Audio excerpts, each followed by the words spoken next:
Om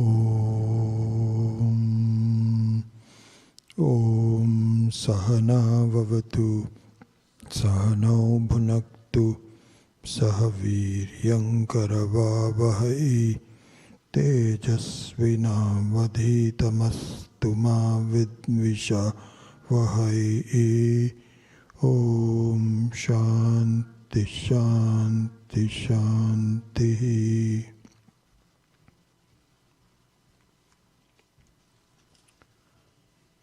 So, in summarizing the section which is an advice on doing mananam. So, mananam meaning actually thinking about the way I should think. I mean, thinking about following the instructions on how to think, to actually think, that is called mananam. So again, this is obviously is a huge topic, and if we had a bigger text and more time, then we will spend more time on it. So we can only look at least the essence of what the instructions are, because it's a relatively small book, 144 verses only. But anyway, in this section, in talking about the importance of mananam, Adi Sankara quotes the essence in verse number 89. Okay. Again, instead of reading it, I'll just give you the concepts on it. The concepts are that now that you know the reality of who you are through Shravanam, now that you know it, this is what is called Adhyatmika Vidya, and once one that you know, then here's what you need to do. This is the instruction. This is the essence of the instruction. There's a lot of detail behind it, but this is the summary of the instruction. What you need to do is to develop contemplation on your own reality while experiencing prarabdha in your own life without getting ups and downs. So two things involved here. One is you tolerate prarabdha as an essential start to your life that has already happened. You don't question it, you don't fight it, you don't get upset by it or anything like that. Thank you. Thank you, Baj. Okay. So you don't do that. This is one part of it. But while you are putting up with the prarabdha, you should develop a more proactive lifestyle of contemplation towards yourself. This is exactly what needs to be done.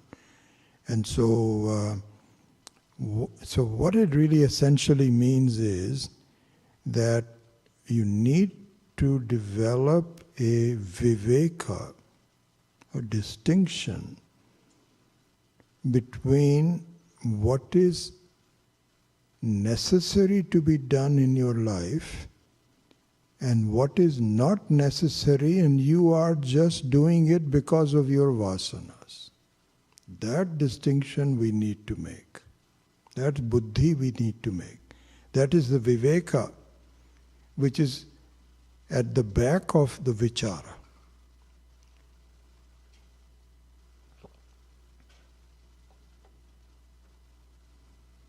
And we should not say, how do I know? How do I know what what the distinction is. It's really not that difficult. It's kind of like, saying you have to be sensitive, and this is a slightly different topic, but something similar, which is listening to your conscience. Listening to your conscience. And making up a mind. You have to be very true to it.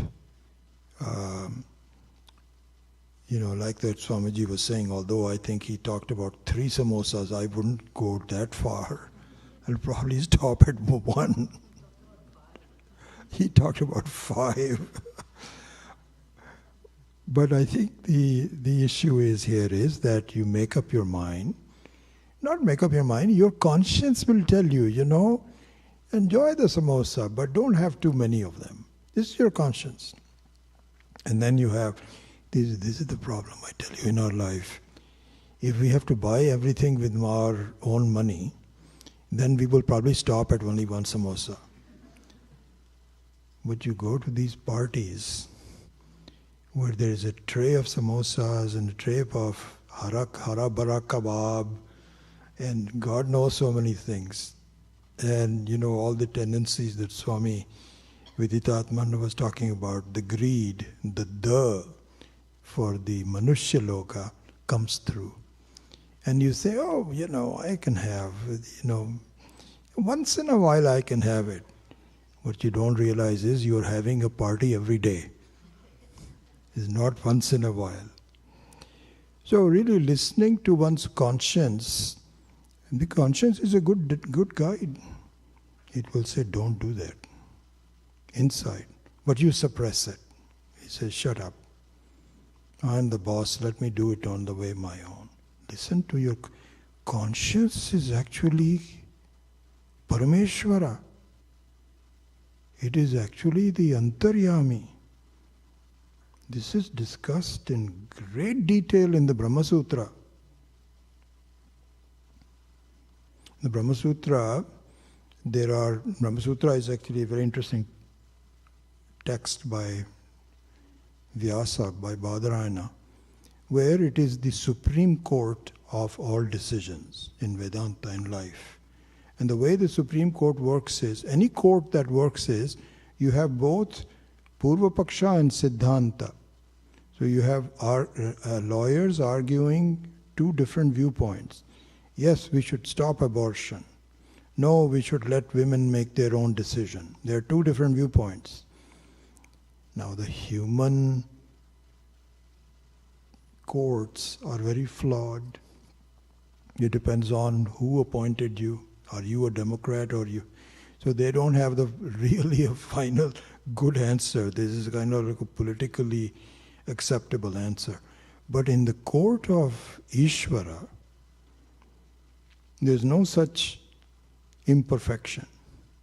But both viewpoints are presented to the Ishvara. Here Ishvara in the form of a conscience, Antaryami. This is what is called Antaryami. Ante tishthan yamayati iti Antaryami. Staying inside one who regulates your life is called Antaryami. So in the discussion of the Antaryami in Brahma Sutra, there are 2 viewpoints given. I had the fortune that in the year 2002, Puja Swamiji had a session in Coimbatore.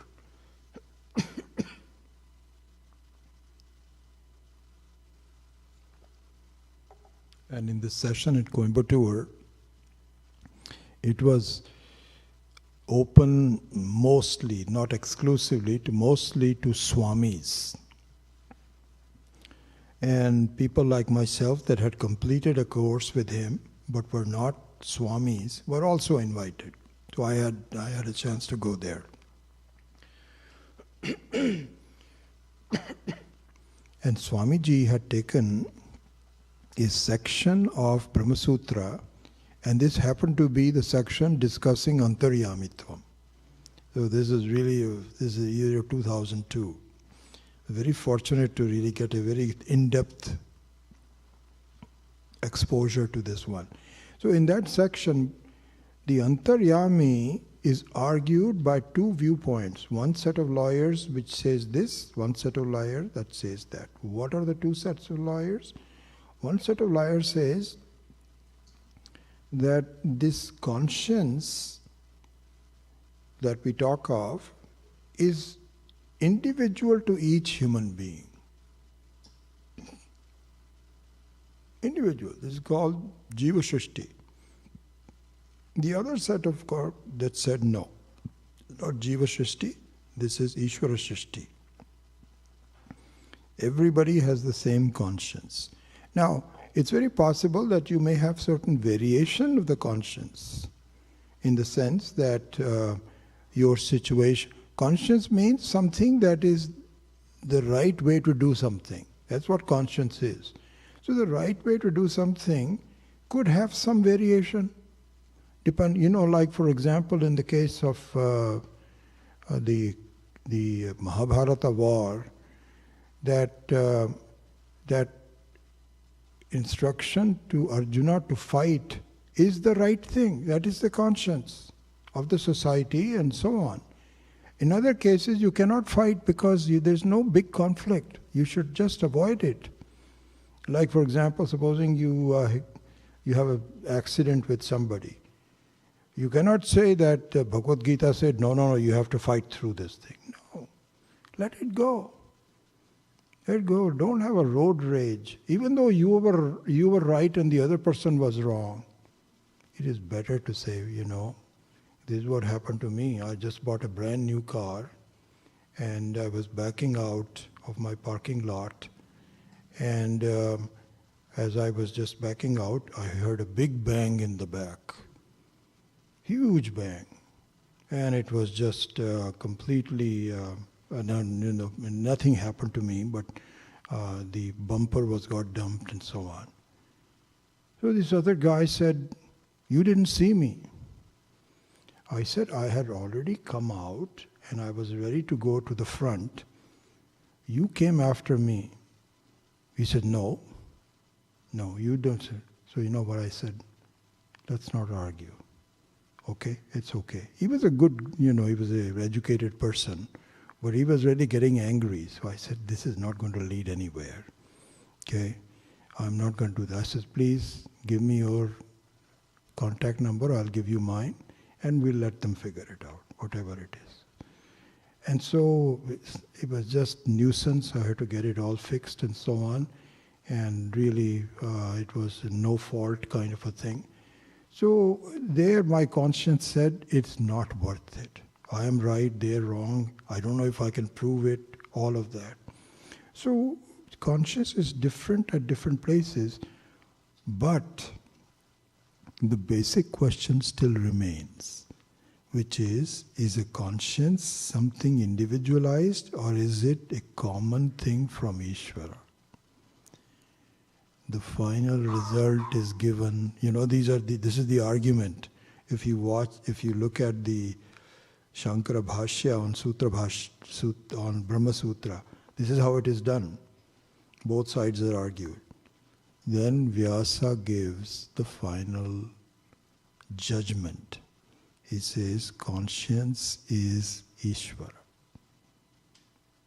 So really speaking, sometimes we all say, not sometimes, all the times we say, where is Ishvara? Where is Ishvara? I have no idea where Ishvara is. Your conscience is the Ishvara. Just like your Aparoksha Jnanam is Ishvara. We don't recognize it. We just think it's mine.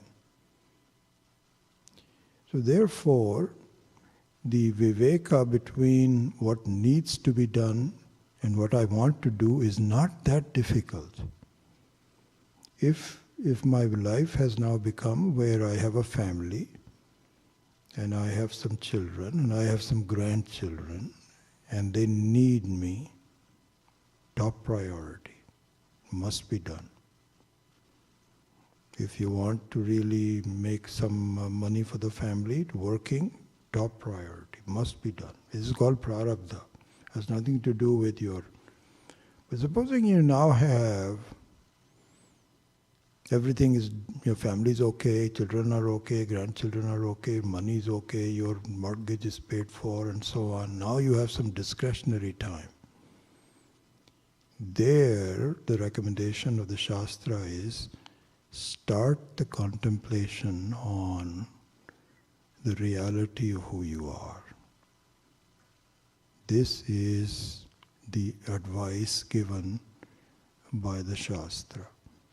Very beautiful advice, that don't disturb the prarabdha, let it go on. What needs to be done must be done, should be done. You'll have all kinds of problems if you don't do that. But when there is no need for it, then your wisdom should take over. And just your own study, your own contemplation, your own mananam, and then own nididhyasanam, which is going to come very soon, should start. This is the main thing that this section of the text talks about.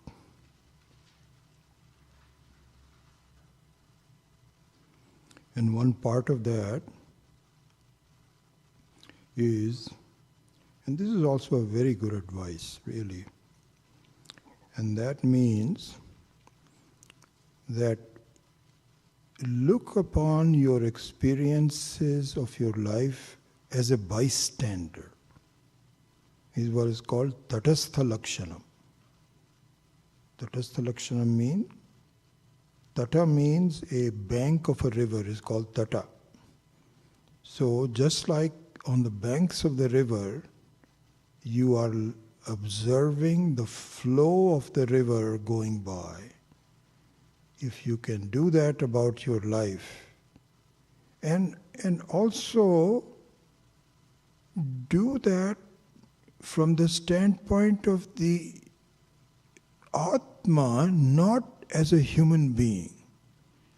See, we are used to looking at our life from the standpoint of as a human being. I'm so many years old and now I've got to do this and I have to change jobs. That's very there. But what is added about this is that you, in that way, if I can just make that comment, you are very much in the river. You are flowing. You see, you are flowing. You're navigating. You are struggling.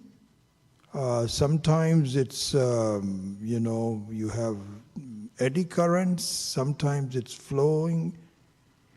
Instead of that, what is it? That if you just get out of the river and just observe, so to speak, your life, that is a wonderful thing to do. Okay? And what that means is, this is interesting, make a note of this. In this way of observing, from the standpoint of the Atma, not only the standpoint of the human being, but from the standpoint of the Atma, you will observe your own reactions to things as a bystander. You see, this is what I'm saying. So you will say, oh my gosh, I really get upset very easily. This world is, so you're not saying, you're not just being upset, but you are observing that you are getting upset. So that means that you are not only viewing just the external world, you're also viewing your own self as an experiencer of the external world. You see? That's what needs to be done. So it's kind of like you're not completely awake from the dreamlike state, but at least you are moving in that direction. So because in a dream, it's totally where you say, oh my gosh, I was there as a dream character. So that means you're observing yourself as a dream character. And now the effect of the dream is gone, so you can enjoy it. Here, the effect of the dream has not gone, but you still need to learn to enjoy both sides of it. Both sides meaning the experienced world and the experiencer you from a distance. This is what's called tatastha, as a bystander. I'm just giving you the, this must be there in my English. I translated it from this book, that your behavior should be that as a tatastha, as a bystander. At least try. You may fail in this, but slowly, as we were saying, it's a slow process. Try to do that. Then, I think I do want to spend a few minutes on this part.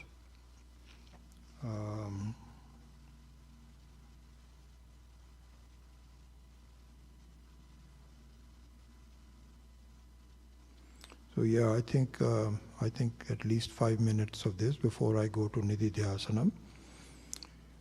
So this has to do, and this is a very, this is a major topic of what would be called advanced Vedanta.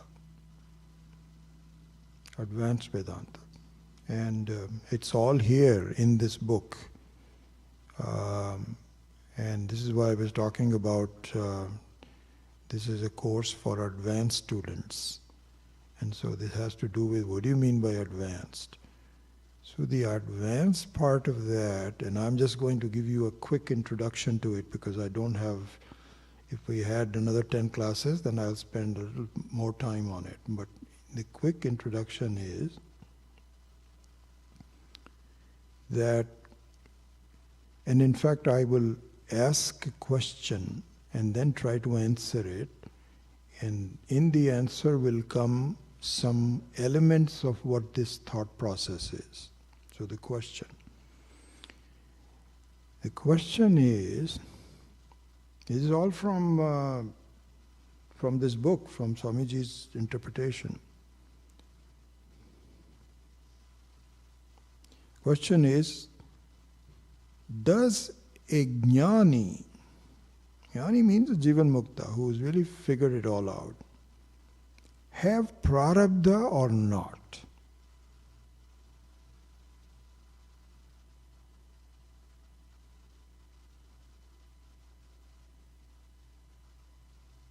Does he have prarabdha or not? This is the question.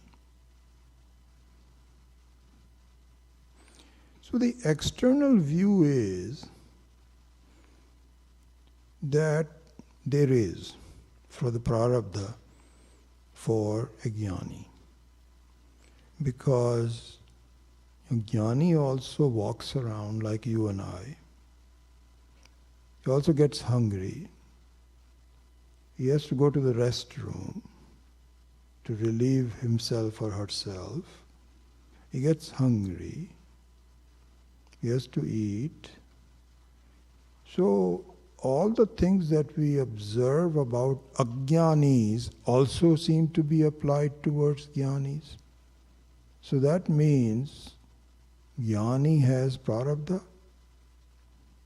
This is a very interesting fact that you find a lot of the jnanis have bodily diseases, cancers, and Puja Swamiji had so much problems with his breathing and diabetes and so on and so forth. So none of them really can escape from the prarabdha.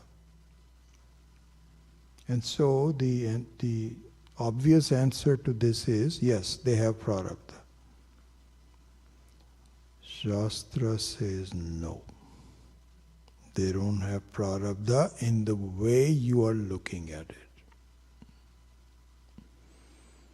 So, again, this is a huge topic and so on. It's not that I'm going to give complete treatment to it, so I'm just giving you some ideas for it, just to be honest about it. This is what the book is about. What it is said is, when you are dreaming, you also go through sukha dukkha. Now, was there a prarabdha for it? Yes and no. No, because it is not easily figured out exactly why you had a nightmare. You just had a nightmare which is a source of dukkha. We know that. That much is for sure. And so the answer is no, not really. It's not as though in the dream you did something bad. But there is also a yes to it, because some of the leftover ideas from the Jagrata Avastha bleed into the dream. So if you have fear, as I was telling you that in my life I had a lot of fear about snakes, so therefore in my dreams also I had fear of snakes. So there is some effect of that, but not as clearly as it is in the Jagrata Avastha. But if you were to be awake from a dream, you cannot say this is my prarabdha. It's gone. The question doesn't arise that there is a prarabdha or not. Therefore, when you are awake, which is a goal at this point, it's not an accomplished fact, but once you are a Jivan Mukta, once Jivan Mukta means you are free while alive. And how do we define it? Define means you do not have any prarabdha. Whatever happens, happens. If there is hunger, fine. That's Ishvara Shrishti. He gave me hunger, and there will be food available somewhere. If for some reason there is no food, that's okay too. Swami Akhandananda says, I cannot tell you. So what he would do, for example, is he would quit a village near Varanasi where he was born and walk to another village 50 miles away. He had heard there was somebody there, and he would just walk. And he says, for 5 or 6 or 7 days, there has been no food for me. I will sleep on the banks of the river, drink some water, and if somebody came along and gave me some bread, I would eat it. But he says, I cannot tell you how many days without. And he says it was okay. It was all right. I was in a different feeling altogether, different way altogether. So for a jnani, they say, like a waking person has no prarabdha from the dream, a jnani also has no prarabdha. No effect, no nothing at all. Just the fact that they are eating and they are going to the bathroom, it's okay, that's part of it. When the body falls, it falls. So this is the discussion about the prarabdha part of it in that sense. Okay. So again, I think I'm keeping it kind of short, not really having enough time to because I do want to go to the next one. Let's see if there's something.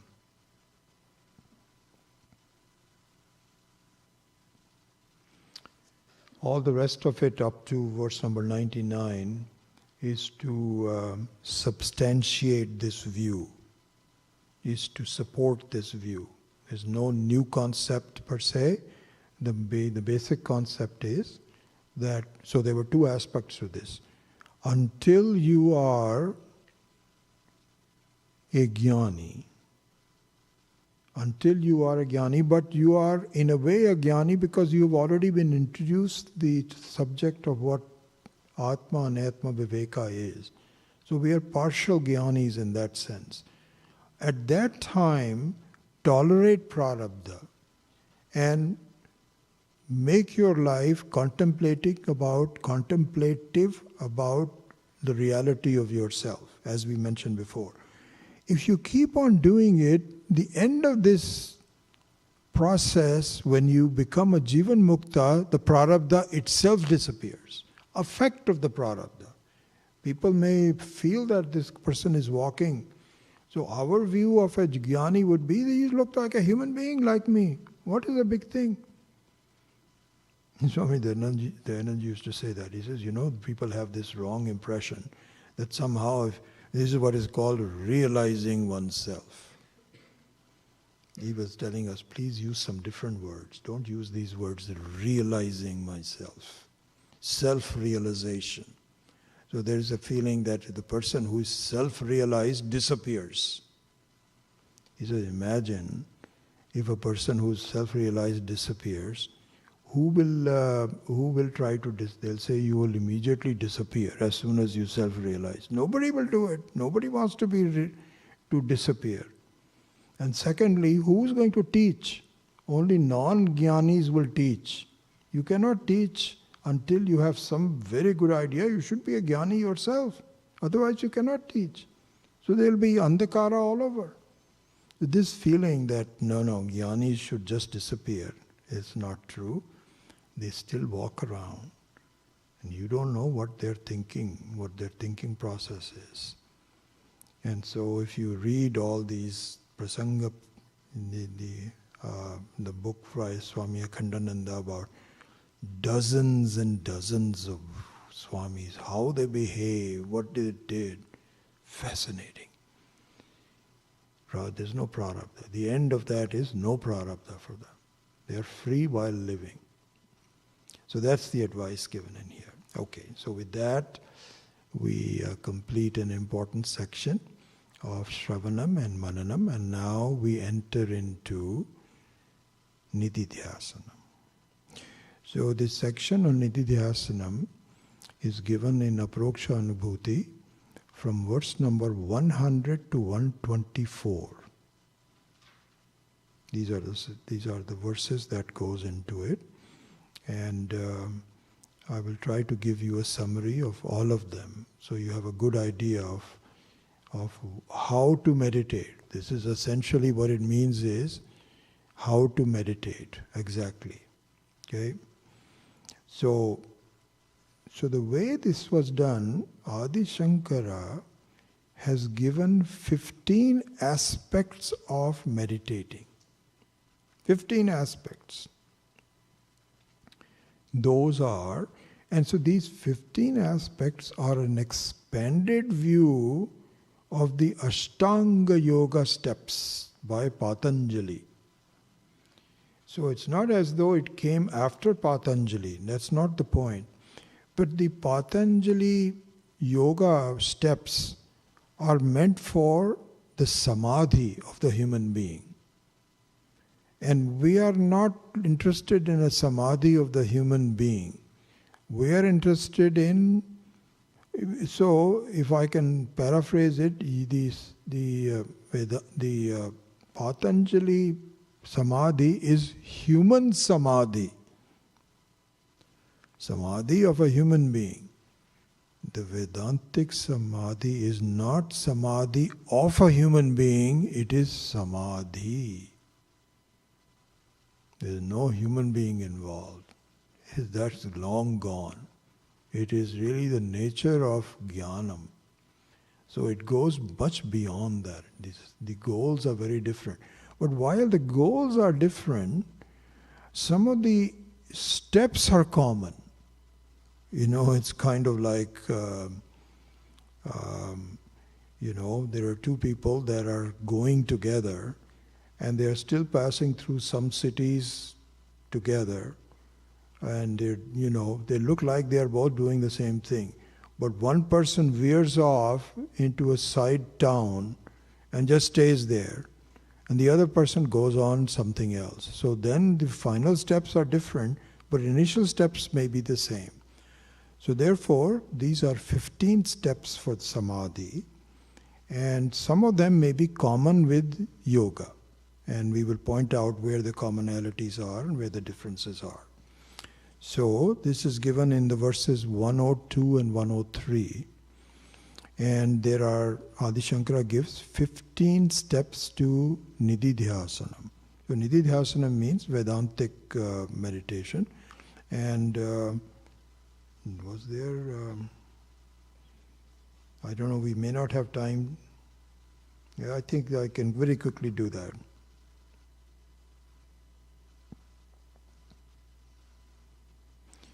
So there's some Sanskrit etymological explanation of the word nididhyasanam. I think that's going to take about 10 minutes, so let me not do that. So nididhyasanam means Vedantic meditation. That's what it means. So in the last week, just to give you an idea, the first day was not Vedantic meditation, it was simply the preparation for Vedantic meditation. From the second day onwards, you can say that some of the meditations that we did was Vedantic meditation. Just a sample of that. So anyway, so that's what the word nididhyasanam means.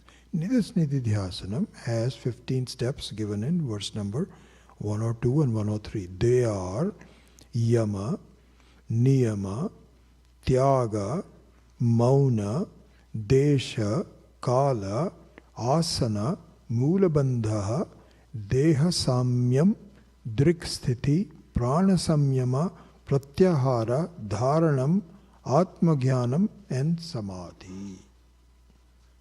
15 of them. Okay? So we have two hours to do. So let us look at that. So the first one is yama. Yama. So, and here, by the way, again we borrow the excellent practice of yoga, and whenever it is good and useful for us, we borrow it. We say, yeah, that makes sense.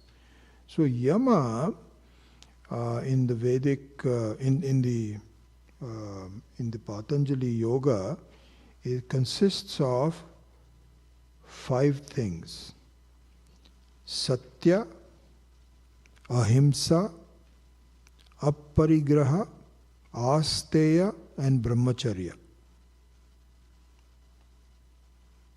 Okay?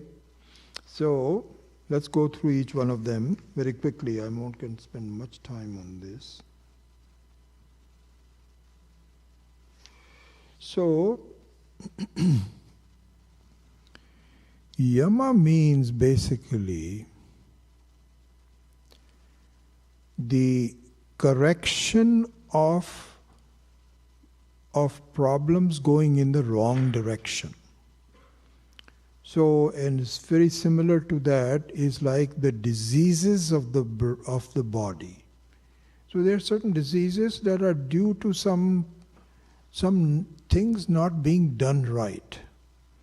To recognize, so anytime there is a correction that's saying, you're not doing this well, if you did this well, then you will be okay. This is the essence of yama.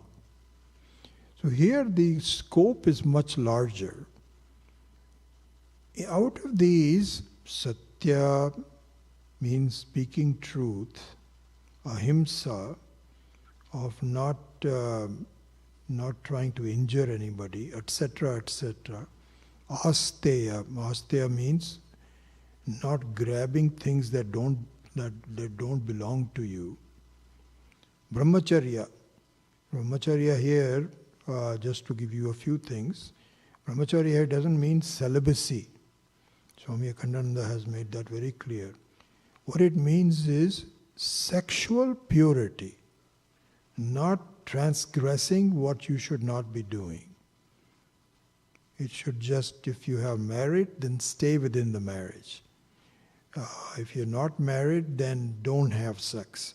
It's like those kinds of things. This is what is called brahmacharya. That's all. Out of these, from all of my readings and so on, the most important one in the yama is satya. Now, this is what I'll spend a few minutes on rather than any of the other ones. Ahimsa and all those other things we can deal with. Is say, if you want to progress in this path of Vedanta, you must naturally be truthful. Natural truthful. not even an attempt to be truthful. You should not even try to do something which is not true. And I tell you, this is what you always inherit traits from other people that you meet. This is one thing that I learned a lot from my dad. He was one of the most truthful people I have met in my life. And I am so glad that he influenced me, and I think I'm truthful. I get very uncomfortable if something has to be done which is not truthful. I'm very sensitive to that. Including being punctual. So punctual means, you tell someone, I will come at 8 o'clock. And then the person says, I said 8 o'clock. That doesn't mean that I'm really going to be there at 8 o'clock. Oh, it's okay if I got there at 8:30. This is asatyam. If you're going to be there at 8:30, please tell the people we're going to be late. Be truthful. And in behavior with others, this is perhaps the most important part. Because the implications of not being truthful are very damaging. You are always in tension with yourself. What did I tell that person? You're always thinking, what should I do? Here it is very simple. You live your life based on what is truth. And if there is a problem with it, then face the problem with it. It's okay. So really the key part of yama, that's all I'm going to say here, is satya. A truthful life is an extremely important one. Otherwise, you please wait for a while. Wait until you become truthful before you start getting in pursuit of the ultimate. You cannot have ultimate truth until you have relative truth. Same thing Swami Dayananda used to say that. There's a Western saying which was hilarious. I think Swami Dayananda also used to say that. He says, somebody will say, I love humanity. But the people here, I really hate them. So you cannot have absolute love until you have relative love. So you cannot have absolute truth until you have relative truth. So to be truthful in your approach in life is essential. It's not it'll be nice if you do that. It is essential for you to progress in this path. So this is what yama would be. So let's go on to, there are some other ones that will take more time, so I'm just going to apportion my time, budget my time accordingly. Then comes niyama, which is the next step. Niyama means a habit, a regular rule in your life is called niyama. That I brush my teeth is part of the niyama. And we have to, it takes a while to teach. My son and daughter-in-law, they're struggling to teach this 2-year-old how to brush teeth. She doesn't like it. You try to brush her teeth and she closes her mouth. You cannot believe what happens. My daughter-in-law gets very frustrated. She says, I can't deal with this. So you know what they do? I've seen Manoj do this. He takes both of her hands and he grabs onto them. He puts his hand on both of her Sania's hands, so she cannot move. Then her mother has to open her mouth. So they have to really brush her teeth. And it has to be done. Right now, she doesn't understand what niyama means. But niyama is very important. Same thing on taking a shower. This is another thing. This is my shortcoming really. Again, I inherited it from. I cannot go through a day without taking a shower. Cannot do it. And if I fall sick, I am more upset about not taking a shower rather than being sick. And so this is a habit that you have to do. Out of this, there are 5 habits that are are suggested by Patanjali Yoga, and we accept it. 5 are Shaucha, Tapa, Swadhyaya, Santosha, and Ishvara Pranidhana. 5. So let's quickly go through them. First one is Shaucha. Shaucha means cleanliness. One should have developed a natural habit towards cleanliness. You know, it's sometimes I get we have a handyman, kind of like he takes care of the home also and so on. His name is Mike. And he has a truck. So usually I don't have to sit in his truck, but sometimes if he wants to show me some plants from the local area, so he says that if we buy this hasn't happened for a while, but he used to. He says, okay, if we buy a plant, then I need to have this pickup truck, so don't go in your car, you come in mine. You go sit in his car. It is an amazing, the kind of stuff that he has. You cannot find a place to sit down. Amazing. So really you can tell a person from the cleanliness of, even in my case, I have to get my car inside and outside cleaned far too often. I can't even keep papers lying around. So that's just become a habit to me. And so they say, they say cleanliness is next to godliness. And there is a lot of truth to it, that we should really keep things clean. Our desks, our cars, our houses. So this is Saucham. Then the Tapa is also a habit where you should be used to not always be the slave of a habit. But if there are some things that happen that prevent you from the habit, then accept it. Then accept it. And so Tapa really means that you make a. I'm really impressed. Many of you have a sankalpa that I won't eat food on Mondays. I'll only have fruits. That's wonderful. This is what Tapa is. It means tapas. Tapa means tapas. So tapas means austerity. Willing austerity is called tapa. Then swadhyaya. Swadhyaya means, this is for Vedantic students, I would say, in my perspective, next to satyam, swadhyaya is very important. What is swadhyaya?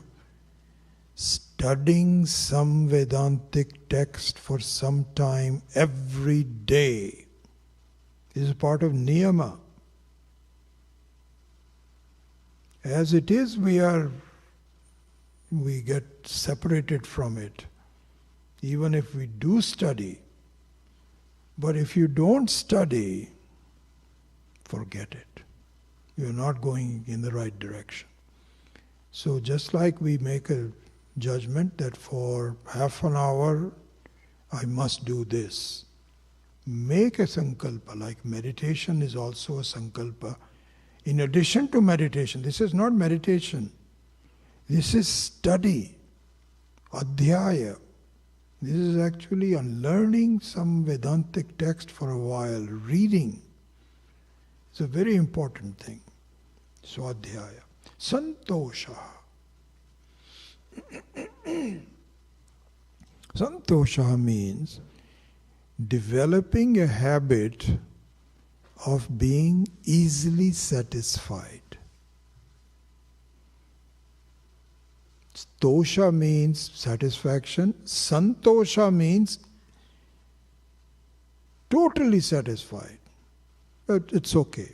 What it is it's all right. It doesn't make any difference to me. This is what prasada buddhi is. That, you develop a habit, it's okay. If I don't get it, it's all right. You can do it. You can do it. Santosha. Last one is Ishvara Pranidhanam. Again, this is all part of the Swadhyaya. But recognize, as I was saying, recognizing Ishvara as your own Antaryami. Another way to do that is every time you are exercising, to see how much you already has been given to you. This is interesting. I was just thinking about the other day. You're all noticing because I have some phlegm and so on and so forth, and I'm struggling with it and so on. Do you know how many parts of my body are working so well it's unbelievable? If I said 100,000, that's probably there's one part of it which is not working as well as I would like. 999,000 parts of the body are working extremely well. Who's doing it? Ishvara. He's taking care of it. My digestion, my elimination system, everything, so much going on. So Ishvara Pranidhanam doesn't mean that I have to go to a temple and look at Dakshinamurti and so on. That's all part of it. But just in the daily life to recognize you are being held together by Ishvara is Ishvara Pranidhanam. As a habit. This is a part of the habit that yoga is saying. We accept it.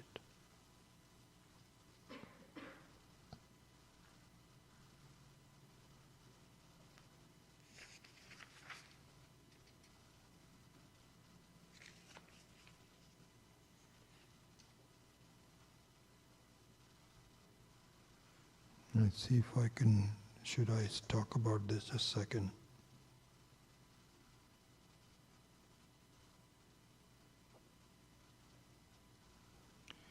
So here Adi Sankara, in the verse number 105, extends, this is an interesting thing, he extends niyama. So this is, up to now this was yogic niyama. Yogic niyama. So now he gives the Vedantic niyama. Okay, yeah, it should be worth talking about. I was thinking of not doing it, but I think it's important. So in verse number 105, the niyama is to follow what is called similar thoughts, sajatiya flow of Chaitana, rather than vijatiya Chaitana. And I may run out of time. When we meet again, we will meet again. But I'll continue for a while until Ganeshanji is ready. So niyama means, it's interesting. Let's look at this. Niyama here means, Vedantic niyama means a habit of looking at life from a Vedantic standpoint. Habit. It should become a habit. Not like you are, once in a while thinking about it and you feel happy about it, that at least you are doing it. And even when you are, the questions that we all have, I'm not like this, you are the only one. We all have a question that during meditation, Harsh had this question yesterday that in Vedantic meditation you are calm and you go outside you have problems. But to be able to maintain at least the attempt of similar thoughts, even though there is difficulties in doing it, but the attempt to make that into a habit is called Vedantic Niyama. Vedantic Niyama. So with that, we have covered a couple of them, and next time when we meet in the evening, we will go into number 3, which is Tyaga. Okay, so we will do that again. So with that, I'll close the class. Om Asato Ma Satkamaya Tamaso Ma Jyotirgamaya Mrityor Ma Amritam Gamaya Om Purnamadav Purnamidam Purnat Purnamudachyate Purnasya Purnamadaya Purnameva Vashishyate Om Shanti Shanti Shanti Hari Om Shri Gurubhyo Namaha Hari Om